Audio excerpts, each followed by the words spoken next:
নমস্কাৰ বন্ধু বান্ধৱীসকল, আপোনালোকৰ এই চেনেলটোৰ নতুন এটা ভিডিঅ'লৈ স্বাগতম জনাইছোঁ।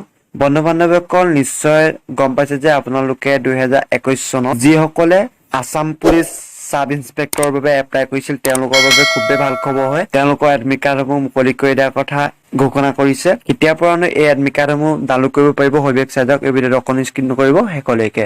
বন্ধু বান্ধৱীসকল, নিশ্চয় গম পাইছে যে আপোনালোকৰ সেই আসাম পুলিচৰ সাব ইন্সপেক্টৰ 2021 চনত হৈ যোৱা 306টা পদৰ এডমিট কাৰ্ডসমূহ মুকলি কৰি দিয়াৰ কথা ঘোষণা কৰিছে। যিসকলে বৰ্তমানলৈকে নিজৰ এক্সাম চেণ্টাৰটো চিলেক্ট কৰা নাই, তেতিয়াহ'লে তেওঁলোকৰ বাবে এটা ভাল খবৰ আহি গৈছে।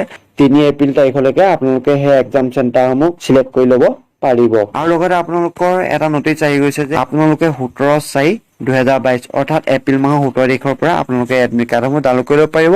আৰু লগতে আপোনালোকৰ এপ্ৰিল মাহৰ 24 তাৰিখৰ পৰা সেই পদসমূহৰ এক্সাম অনুষ্ঠিত হ'ব।